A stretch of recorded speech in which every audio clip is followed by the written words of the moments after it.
So I wanted to make a video today and kind of honoring the 1999 to 2001 game use stuff.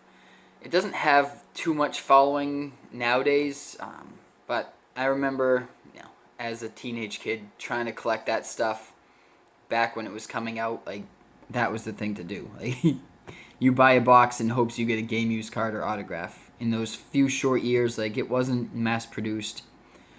Those were the big insert hits. Like, you always kind of look at the evolution of baseball cards. You have the vintage stuff, then you have the junk years going from, the mid 80s to the mid 90s pretty much. And then you have kind of like the 90s insert world where there was so much cool stuff.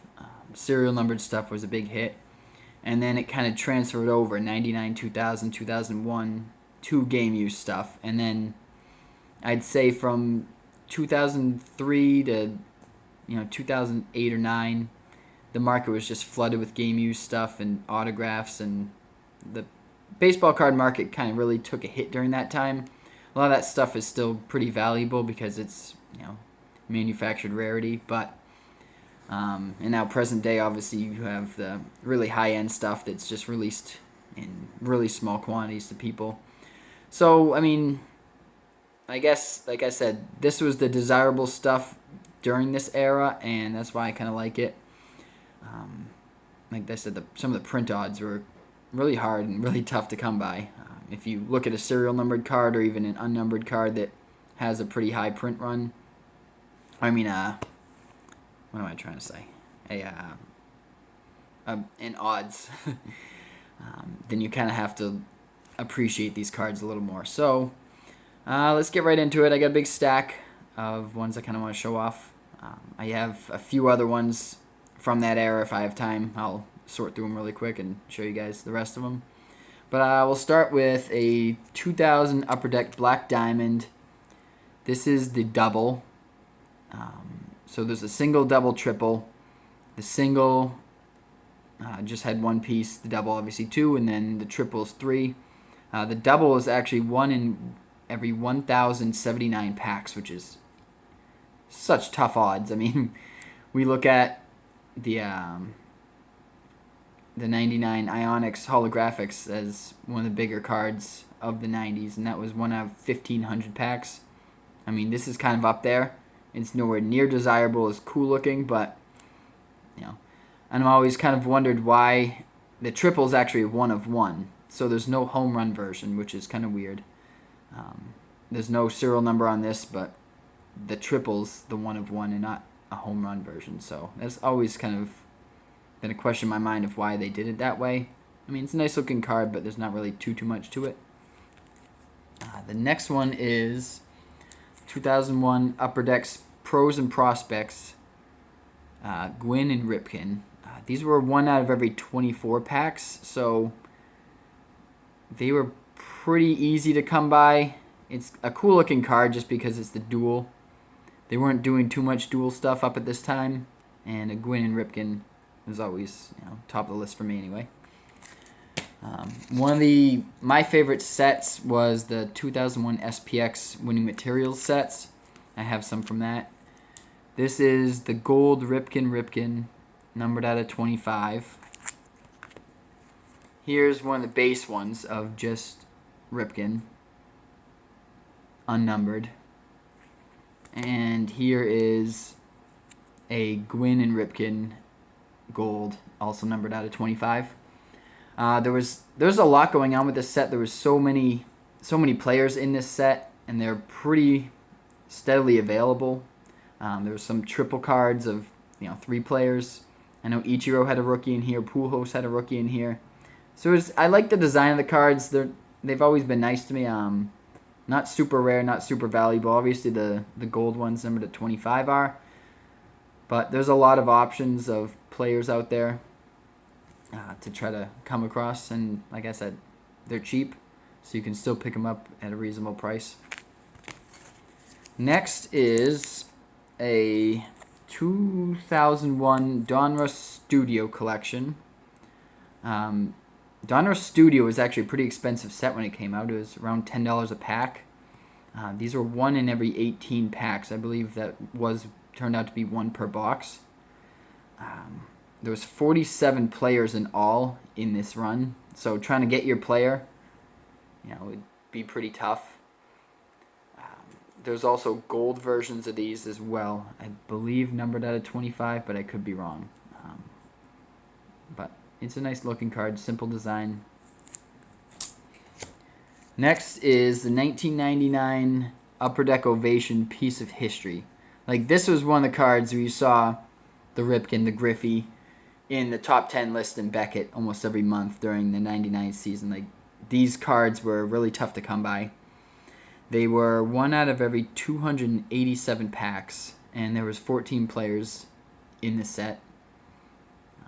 It's a cool looking card. There wasn't very many things out in 99, and this was one of them. Next is the 2000 Upper Deck Piece of the History, or 3000 Hit Clubs, I'm sorry. And this is the bat and the jersey. And each one of them they're limited to 350 cards apiece, which in 2000 Upper Deck was very rare. There is a dual bat jersey card numbered out of 100. And then there is a dual bat signature card numbered out of 8, which is a really beautiful card and goes for really big money. But these were super tough to come by. Like I said, the early Upper Deck stuff from 97 to 2000, 2001 was really, really hard to come by because they had lots and lots of packs out. I know the Retro Breakers did a big box opening in 99 Upper Deck and got 1 game used card out of the whole case. So that just goes to show you how rare that stuff was in 99 anyway. Little history lesson. It kind of started in 97 with Upper Deck.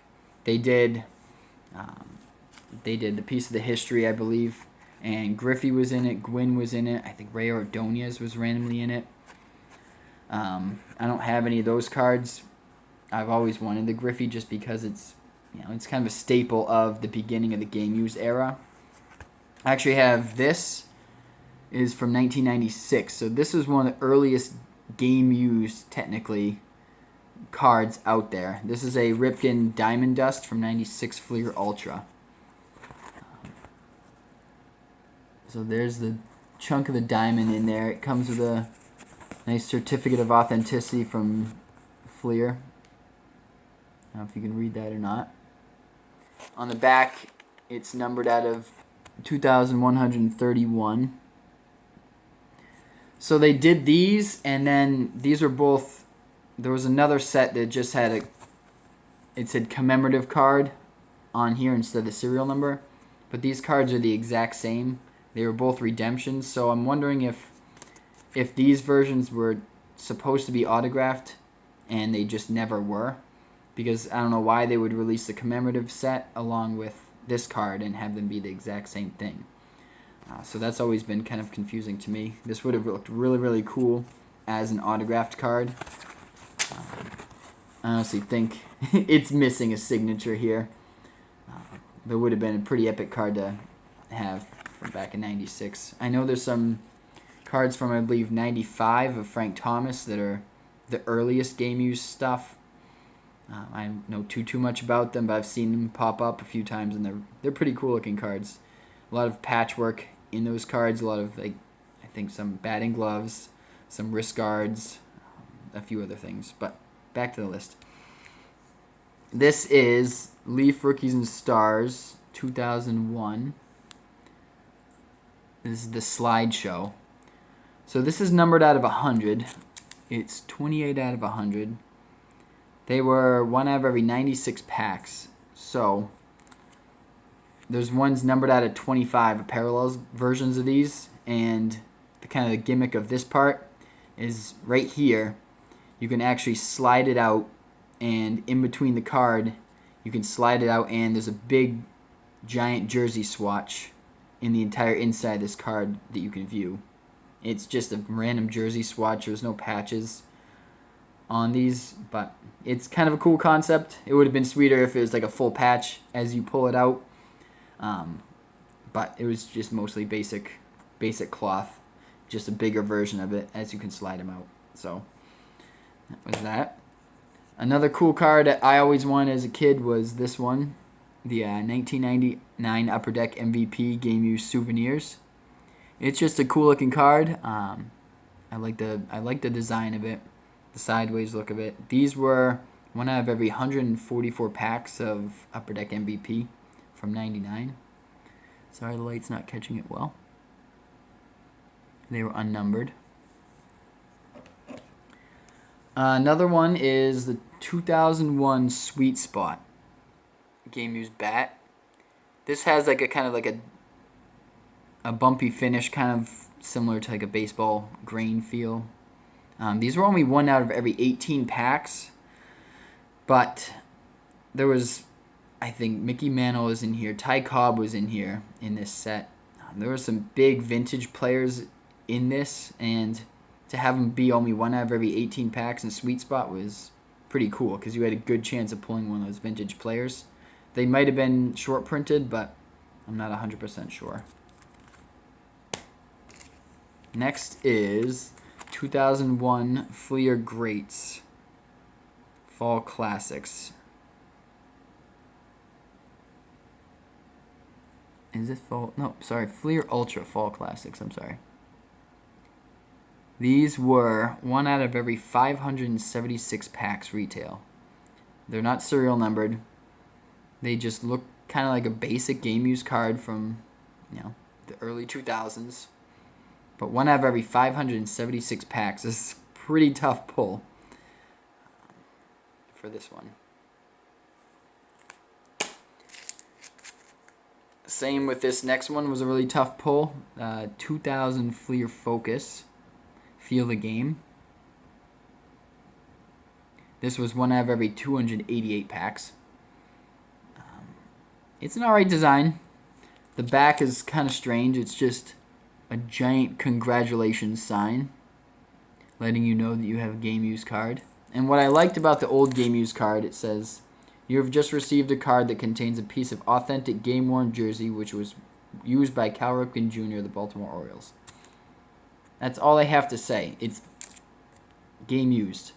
The stuff nowadays from Topps says this is a game used relic, and they won't tell you what season, what team, what play. You could have a game used Cal Ripken card that might have a swatch of jersey from any player. They just leave that loophole open for interpretation, which I'm not a fan of.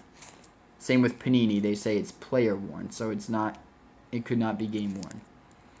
But all the stuff from the early 2000s and late 90s was certified game worn stuff. So that makes this stuff more desirable than the stuff today. Stuff today might look nicer, but it's not. Some of it's not game used stuff from the player's era.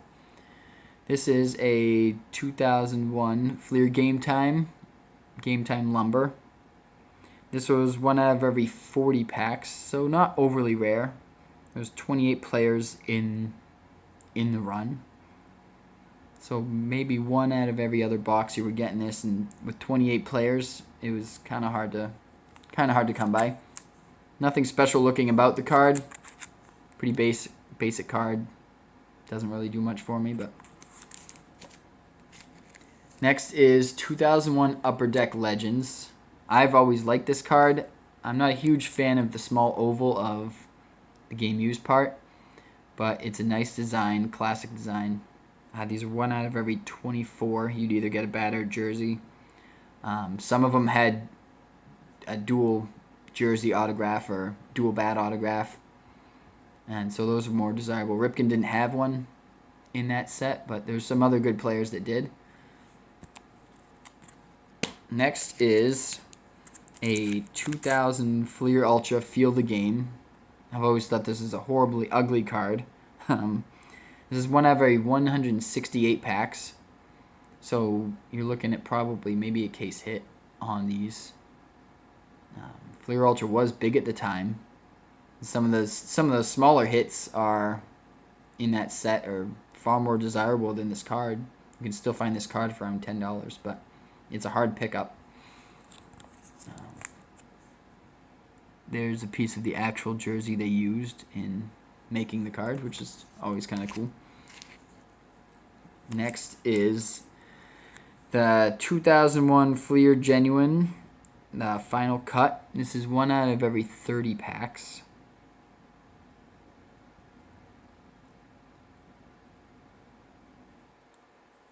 Nothing too much to say about that. Here's a cool one. 2001 EX, the Wall of Fame. This is a piece of an actual wall from a stadium. I believe it is... It says it's from 94. On the back it says it was taken from a Major League stadium on his 300th home run in 1994. I have not looked up where that actually took place. It's a piece of a blue wall, so it could have been the Sky Dome. I'll have to look that up now. But it's a cool card. It's a piece of game used wall, which you don't see very many of these cards in existence. Those are 1 out of every 24 packs, and there's 30 players in that set.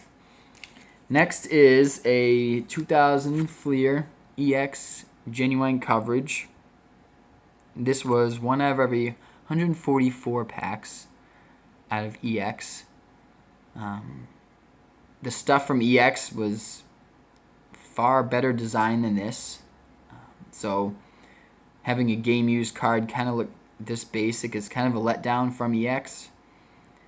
Nevertheless, it was a rare pull back in that set.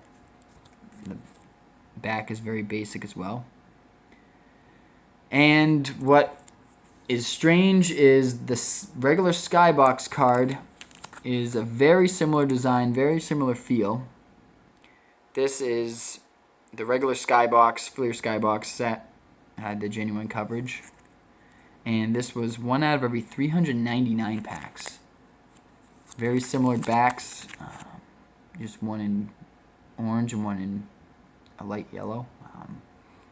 So I don't know what their thought process was with these. They really don't seem like they were trying hard across the set to go with a different design. Clearly, I'd say probably the same person designed both of these. I'm not impressed with them, but for some reason this one is doubly hard to get than this one. 1 of every 400 packs, it was a pretty tough pull. Next is the 2000 game used jersey card.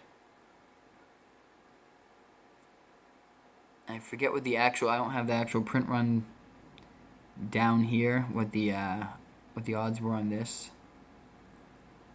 But anything from 2000 Upper Deck was a pretty rare pull out of the box.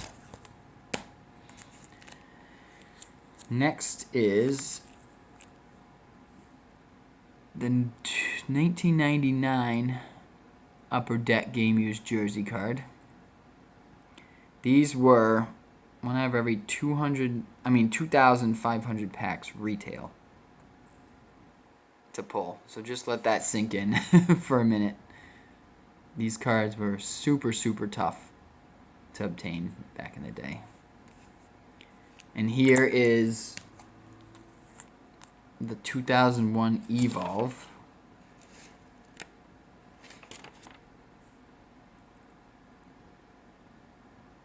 And this is numbered to 300. These are hand numbered down here.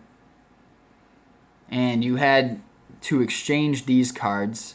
There was these online cards that you pulled, and you go online and type in the code on the card, and if you had a winner, then you were able to obtain one of these. One of the more difficult ones is this, is the Evolve jersey autograph numbered out of 50. So that not only was numbered out of 50, but you had to type in the code on the card that you pulled, go online, redeem it, and get it. So these are very tough to come by. Next is this one, the 2000 Upper Deck game used jersey autograph. Again, The odds of pulling one of these are astronomical. I do not have these in front of me right now. There is one that's a patch version of this, numbered to 8. Serial numbered out of 8. There's been some fakes of these because they're hand numbered. So if you're looking for these, just you need to look on the back and it will tell you if it's a patch version or not, because some people switch out the patches and just throw the serial number on them. I think there's one online right now that's a fake. So just be careful if you're looking for these serial numbered out of your player's number. Like I think the Manny Ramirez is 24, Griffey is I believe 24, a few others. So just give you a heads up on that. 2001 Donruss Classics Stadium Seat. I like this because it's different. It was a piece of the stadium seat. These were only one per box. But like I said, something different, something to chase after. This one's not a beautiful one, but I really, really like this one. This is the benchmarks from the same era. This is also 2001 Donruss Classics. But you have a huge chunk of the bench right here. It tells you it's from Three Rivers Stadium on the back. It's got a picture of the actual bench it was taken out of. Sorry, the camera's not picking up well. But.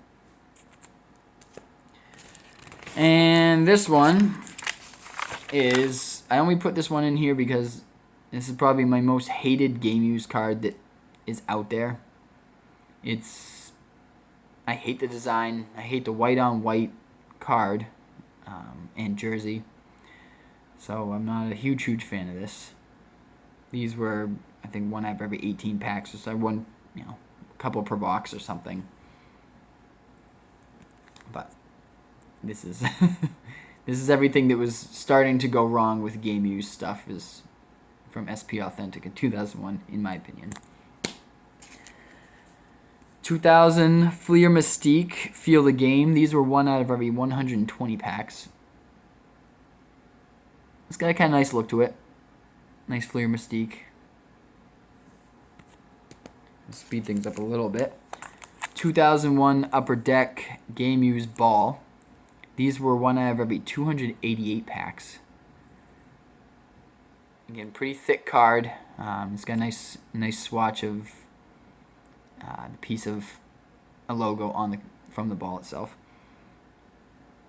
And there was a lot of game use stuff in 2001 Upper Deck. A lot of hard to come by stuff. A lot of nice patch stuff. I always like this ball one though.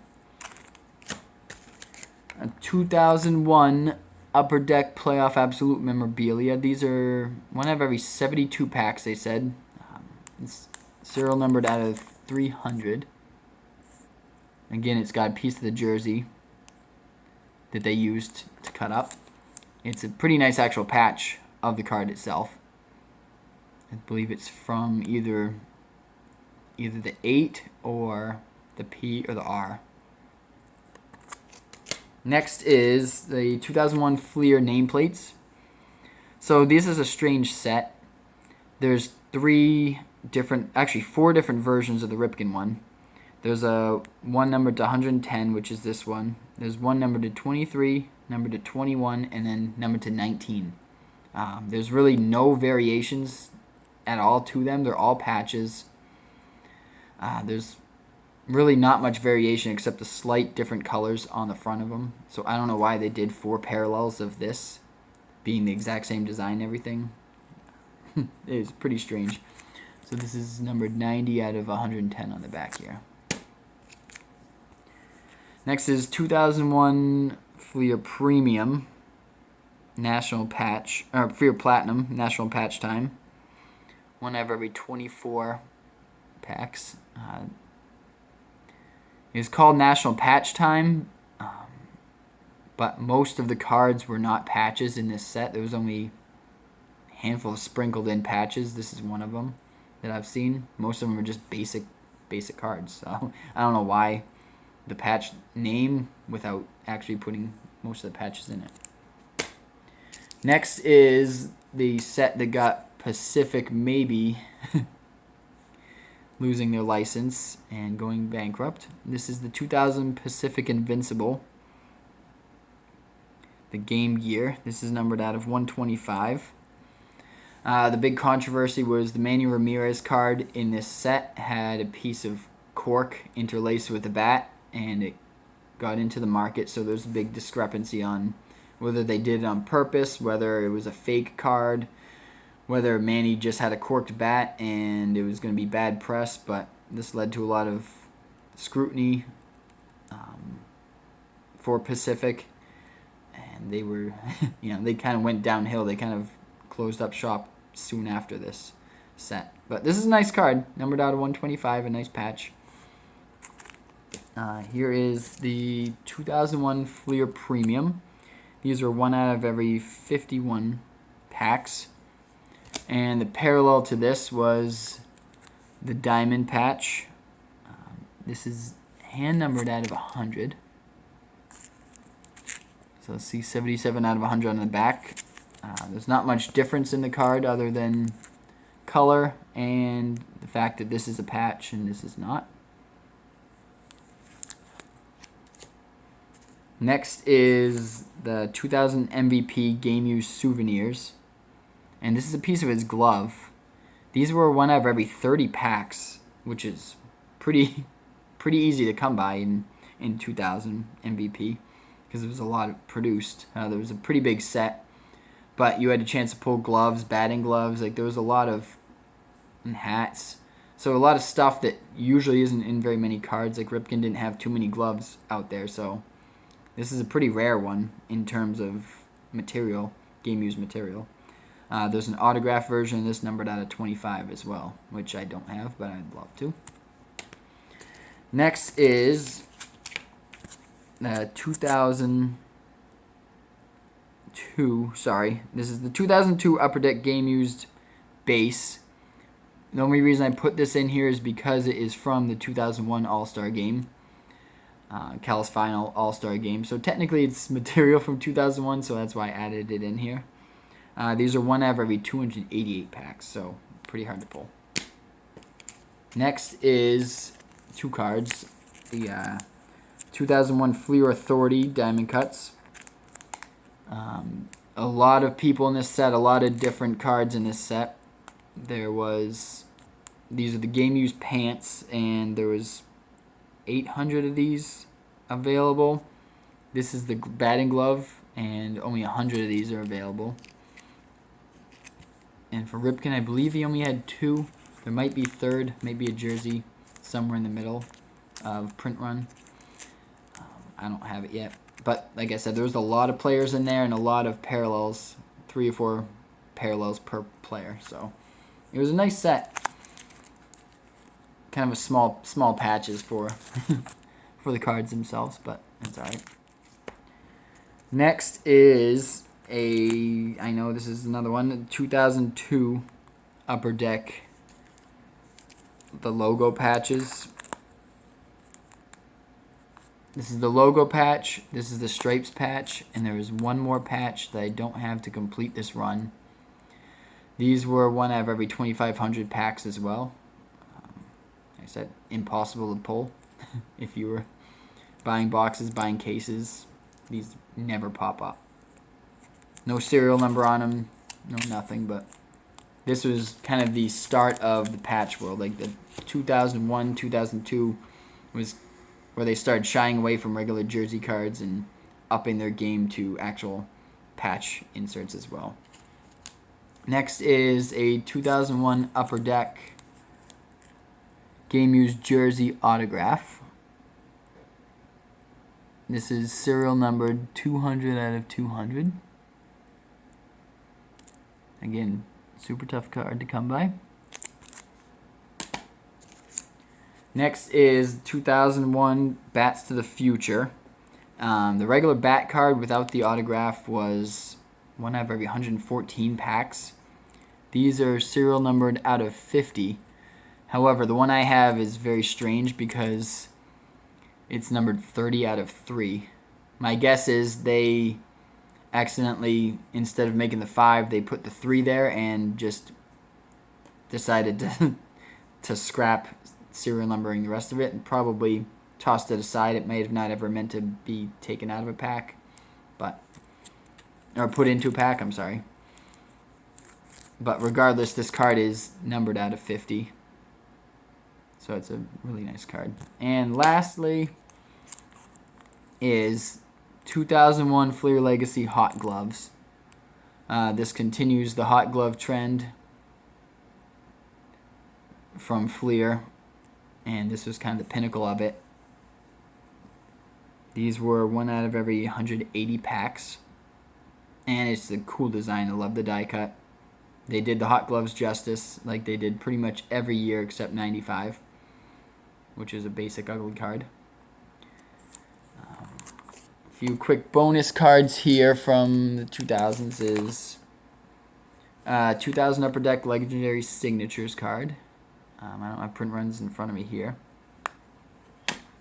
A 2000 Fleer Showcase Fresh Ink Ripken. I really don't have too many serial autograph cards from 99, 2000 for some reason yet. I'm trying. There's not too many out there. They're pretty hard to come by. But that's kind of going to be my next search. I have this is the rest of the game used cards I have from 2000, 2001, 99 Upper Deck. Most of these are 2001. I don't have time. Video's about to shut off. These ones as well. So, thought I'd just share all these things with you. Hopefully you stuck around for the whole thing. Until next time, thanks for tuning in. Bye.